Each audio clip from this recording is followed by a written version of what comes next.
must be our goal and our guide. And all that we strive for as a human family, dignity and hope, progress and prosperity, depends on peace. But peace depends on us.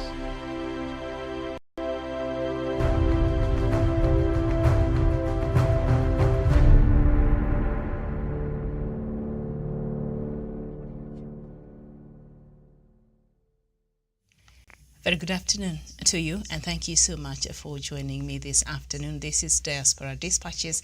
My name is Miriam Ogotu, and on the show we get to look at the news making headlines across the continent of Africa. And we start with Somalia, where the leaders of Somalia's semi-autonomous states of Jubaland and Puntland have reportedly been convinced to take part in talks aimed at ending the electoral deadlock in the country. The two regional heads met their Galmudug Southwest and Hishabelle counterparts and reached an understanding that talks with the central government should resume in Mogadishu, according to Radio Kulmie. Puntland and Jubaland previously refused to participate in a meeting with President Mohamed Abdullahi Farmajo, arguing that he must not chair the talks as his term ended on 8th of February. Meanwhile, the envoys of the US, the UK and EU and the United Nations in Mogadishu have reportedly told Speaker Mohamed Mursal in a phone call that an extension of the president's and parliament's terms was unacceptable. And then we head over to Mozambique, where dozens of people are dead following an attack by Islamist militants on a town in the northern Mozambique. Officials have said hundreds of militants stormed Palma on Wednesday, targeting shops, banks, and military barracks. 7 people were killed trying to escape a siege on a hotel, as said one of the survivors. Militants linked to the Islamic State group have behind the conflict in the predominantly Muslim region. The fighting has left more than 2,500 people dead, 700,000 displaced since the insurgency began in 2017. Hundreds of others, both locals and foreigners, were reportedly rescued from Palma after the attack. Witnesses have described hiding out while waiting to be rescued by boat on a beach near the deadless bodies. And then in Kenya, tributes are pouring in for Sarah Obama, the matriarch of the Obama family. She was the step-grandmother of former U.S. President Barack Obama. She died on Monday morning at a hospital in Western Kenya. Kenya's President Uhuru Kenyatta has eulogized her as a virtuous woman and an icon of family values. Head over to Chad, and a journalist in Chad has gone missing days after covering protests held in the country. A local human rights group has said Moise Dabsene was arrested during 20th of March protest and released the same day. His family has been quoted by Chad's group as saying that he was last seen on the 25th of March. The group says he's not in any police station and has called for his release in case he is illegally detained. Head over to Madagascar, and Madagascar, former President Didier Ignace Ratsiraka has died at the age of 84, the country's president announced on Sunday. The president sent his condolences to relatives, the military community, and the citizens of Madagascar. The former president died at the military hospital in Sovinandrina, in the capital Antananarivo, where he had been receiving treatment since 22nd of March. Mr. Ratsiraka, who seized power as a young naval officer in 1975, governed Madagascar until 1991 and again from 1996 to 2002. After losing elections in 2002, he left the country for France and until his return 9 years ago. While in exile in 2003, a Madagascan court sentenced him in absentia to 10 years hard labor for corruption. And then we go to Egypt, where a huge container ship that has been wedged in the Suez Canal since Tuesday has reportedly been refloated. A video posted on social media today appeared to show the stern of the Evergreen swung towards the canal bank, opening space in the channel. Maritime Services Company in Cape also reported the vessel was freed. Refloating the ship was a lengthy effort involving tugboats and dredgers. And then we go to Tanzania, where Tanzania's new President Samia Suluhu Hassan has suspended the Director General of the country's Ports Authority after an audit report showed embezzlement of government funds at the state corporation. This is her first key decision since assuming office. President Samia announced the suspension of Dusdekdik Kakoko after receiving an audit report for the financial year 2019-2020. She expressed concern that the Ports Authority had not accounted for about 4 billion Tanzania shillings, and she ordered urgent investigations into the loss of public funds. The president also warned that action must be taken against other state corporations, including Air Tanzania, which reportedly made a loss of 60 billion shillings, that equates to $26 million US. Okay, we have our own national carrier over here that has been making losses after losses. Maybe somebody needs to hold some people accountable there at Kenya Airways, as you see now the new president of Tanzania saying, some investigations needs to be made as to why Air Tanzania has been making such losses, about $26 million US. In Kenya, I think it's even more than that. All right, we go to Sudan. And the Sudanese government has signed a declaration of principles that calls for freedom of religion and cultural identity in a democratic state. The agreement also seeks to separate religion and the state. No religion shall be imposed on anyone, and the state shall not adopt any official religion.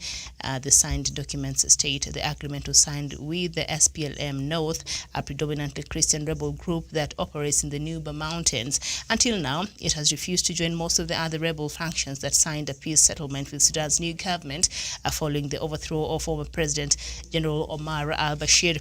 He had introduced Sharia law in 1983, but the SPLM North insists Sudan must be a secular state. The signing on Sunday is viewed as a crucial step in efforts by the power-sharing government to end decades of conflict with a wide range of rebel factions. And then we head over to Rwanda, where Rwandans visiting the Kigali Genocide Memorial reacted to the publication of a report on Friday on France's role in their nation's 1994 genocidal atrocity against the Tutsi ethnic group. The report, based on research led by historian Vincent Duclad, concludes that there had been failure on the part of France and a former leader, François Mitterrand. Although the report states that France bears overwhelming responsibilities for the genocide, it claims that there is no evidence Paris was complicit in the slaughter of around 800,000 people, mainly of the Tutsi community. Rwanda's foreign ministry said the results from the country's own investigation, commissioned in 2017, will be released in the coming weeks to complement and enrich the latest report. A Friday's report, produced by a historical commission set by the French President Emmanuel Macron, stated that France was blind to preparations of the massacre. This report comes after years of accusations. France did not do enough to halt the massacres and was even complacent in the crimes. Rwanda hailed the report as an important step towards a common understanding of France's role in the genocide against the Tutsi. And then we come back to one of the Sudans again in South Sudan, and the Office of the President says South Sudan is not in a position to conduct general elections in 2022 as earlier envisioned by the revitalized peace deal. This is in response to calls by Dr. Peter Biar Ajak, a political activist and former detainee who sought refuge in the U.S. in 2020.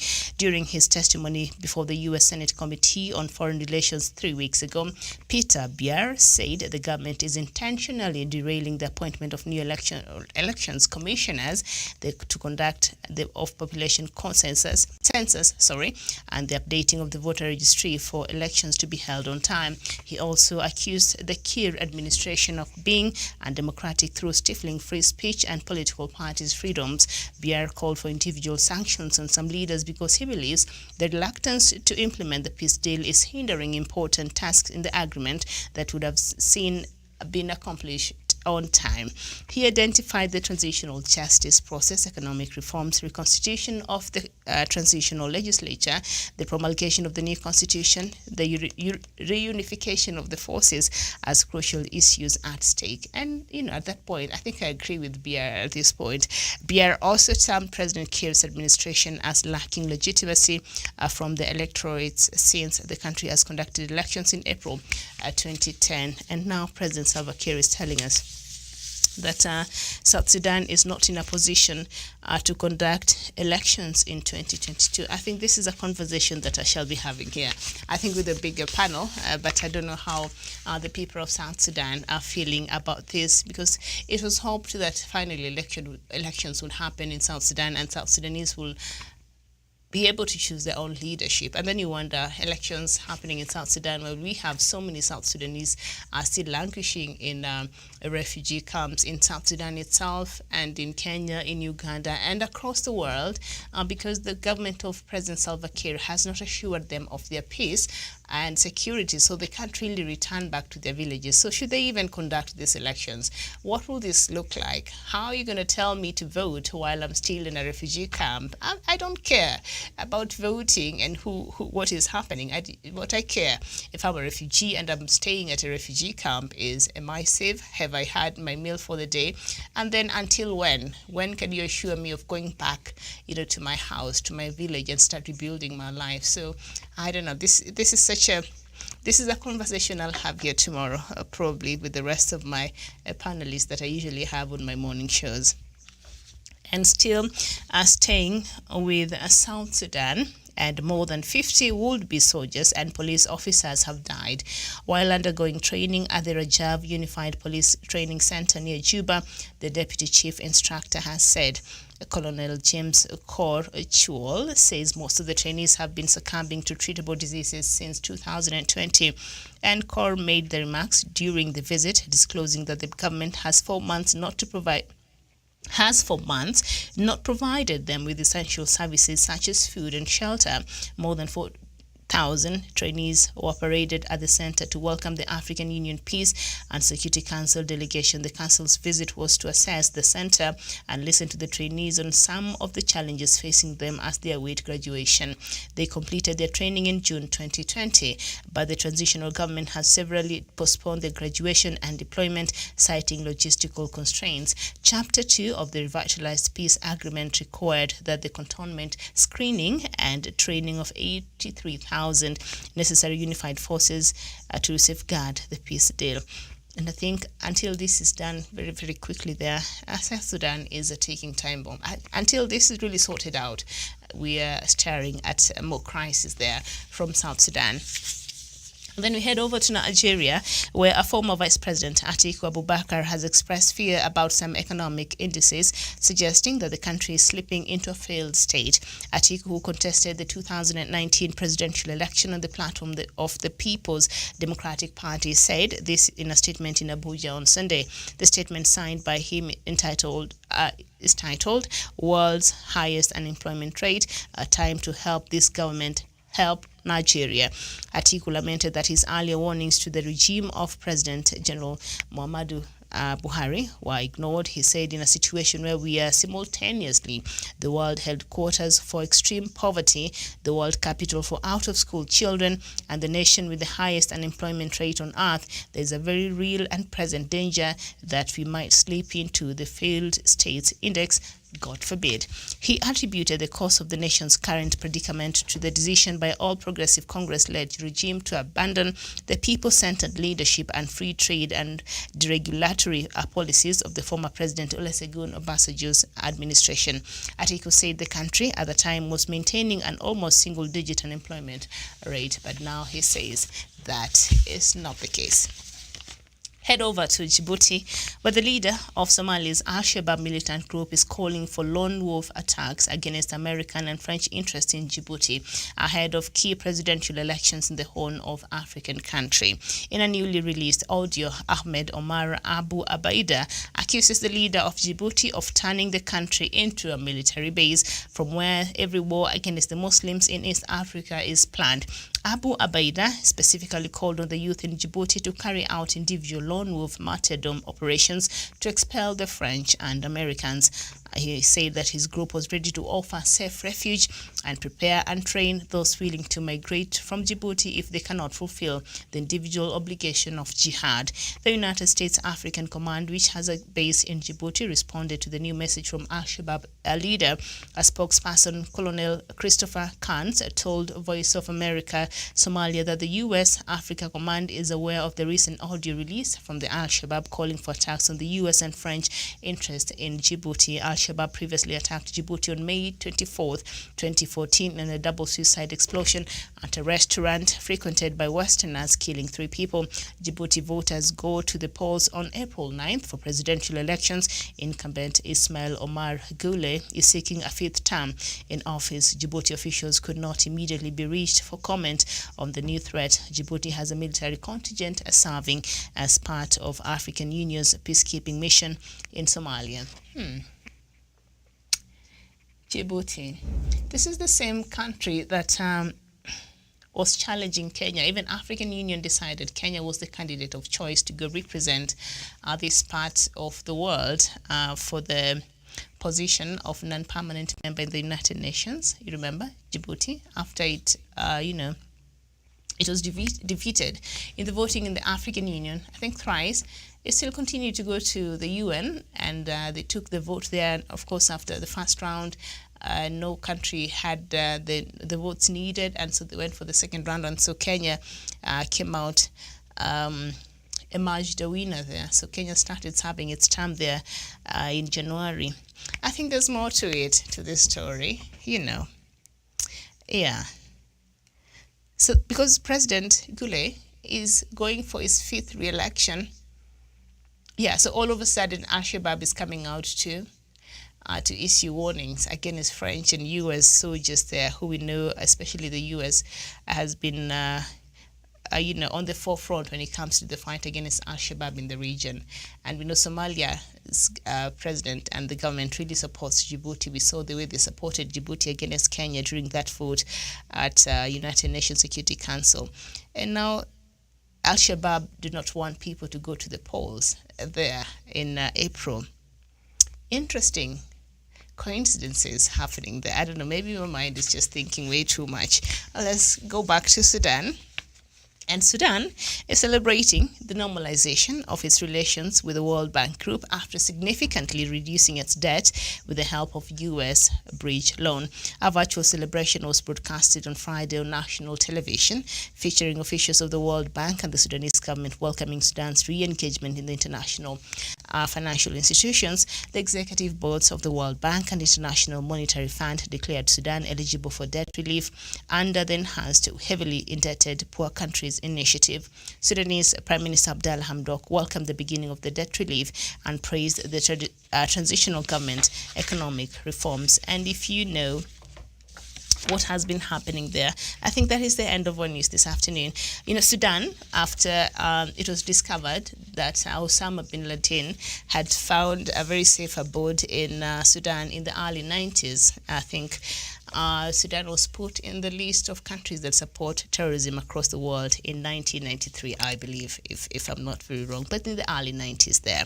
So since then, that will mean that Sudan was cut off from these international bodies like the World Bank, like the IMF and others, cut ties with the EU, cut ties with other world leaders. So Sudan, under the leadership of the ousted president, Omar al-Bashir, was going through very difficult financial times, and it depended so much on its partners, especially from the Arab world.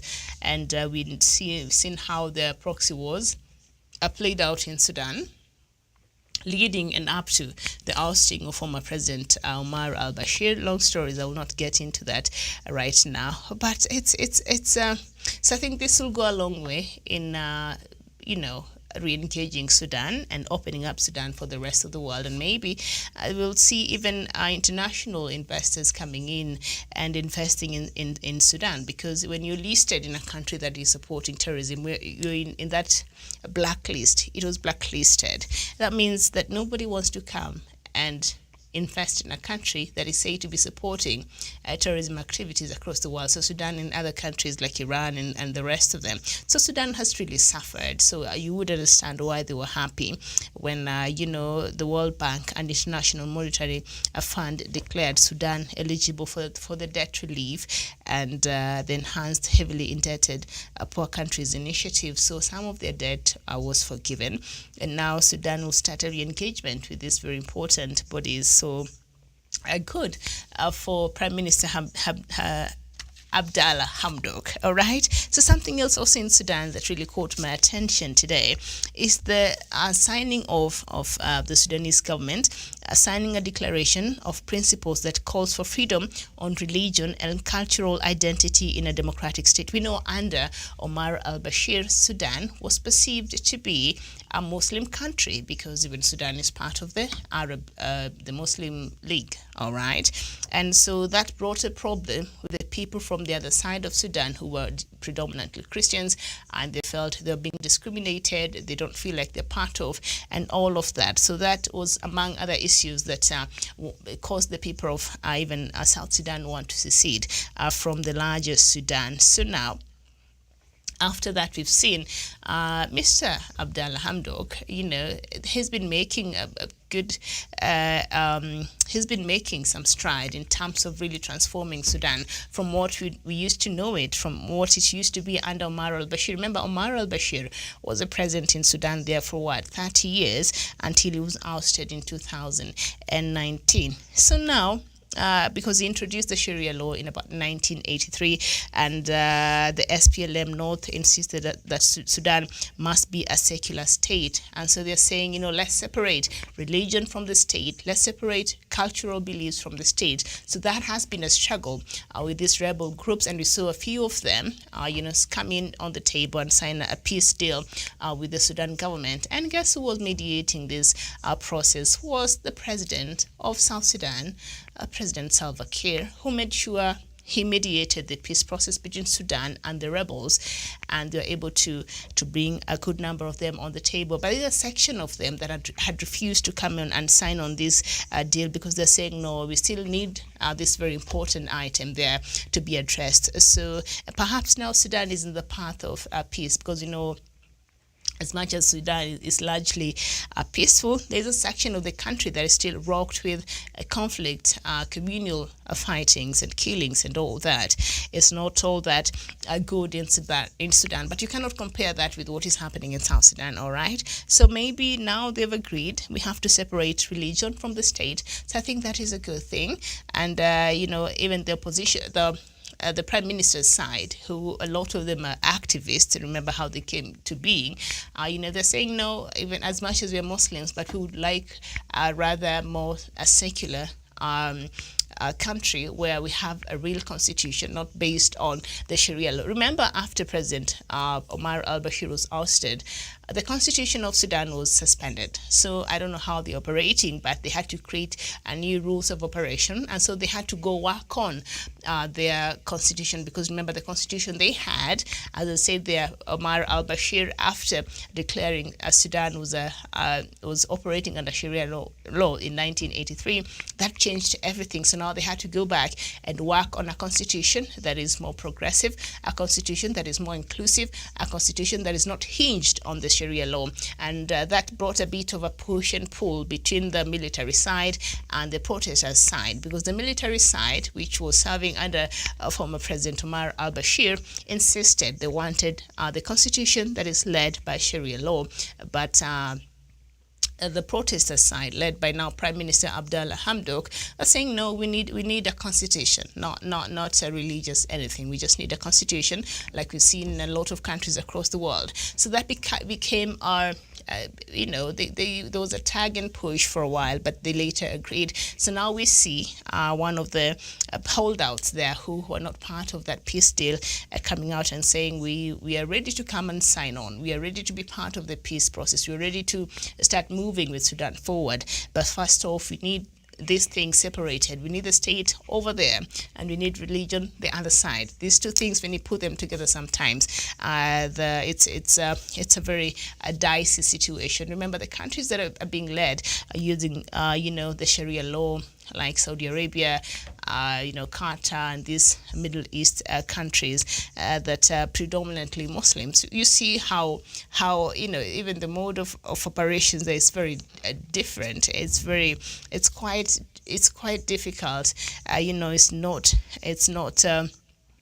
It does not allow so much. It's too restrictive. So they're saying, as much as we're Muslims and all that, but we want some to enjoy certain freedoms that might be hindered if we insist on having a constitution based on Sharia law. So it's a good thing that the Sudanese government has agreed, and they've signed this declaration called the Declaration of Principles, that calls for a freedom of religion and cultural identity in a democratic state, and that separates the freedom, those kinds of freedom, from being hinged on the state. I think very important. And I think that Sudan is on a path to, I don't know, they've been making progress, so that is a good thing. And then we're seeing they agreed, of course, before President number 45, the US, Trump, left office. Sudan agreed to pay for the 1998 U.S. embassy bombings here in Nairobi and Dar es Salaam that happened, that left so many people dead and a lot of victims. So Sudan agreed to pay the victims of those bombings because Osama bin Laden is the one who planned and plotted, and Al-Qaeda did that. And because why Sudan has to pay for that is because Sudan was, as I said there, a safe haven for Osama bin Laden in the 90s. It was discovered, so Sudan was entered in that blacklist. So now, as they have to pay for the collateral damage, they have to pay for the victims of those bombings here in Nairobi and Dar es Salaam in 1998. And Sudan is quite broke, so I don't know where it will get all that money. I've forgotten the figure, but it's quite over there. And the way we know Sudan right now might not really be able to pay, but at least Abdallah Hamdok is really working very hard to be part of the bigger global village and leadership, and for Sudan to be accepted as the rest of the countries, I guess, on this part of the Sahara. Thank you so much for watching. This has been Diaspora Dispatches. I know we have so much to talk about, but a lot of these things, I feel as though I will have these conversations, I think, when I have my panelists here tomorrow, because there's a news here about Rwanda and how France, is, the role that France played in the 1994 genocide in Rwanda. And it is said, France has been accused, but it appears that France, according to a report and investigations that were being carried out, that was set by French President Emmanuel Macron, stated that France was blind to preparations for the massacres. France knew but did nothing.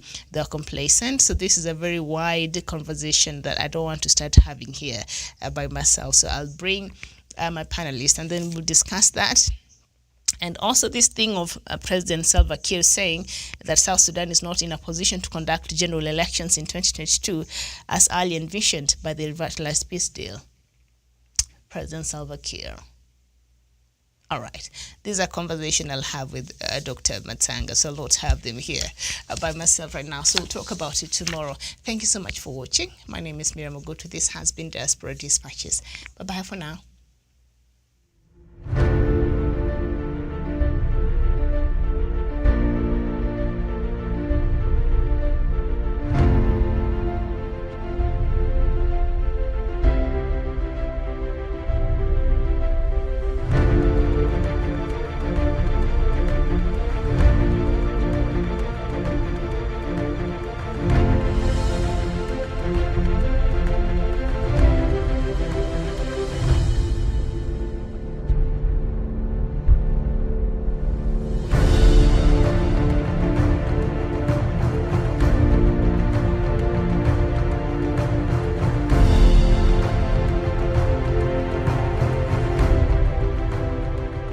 Peace must be our goal and our guide.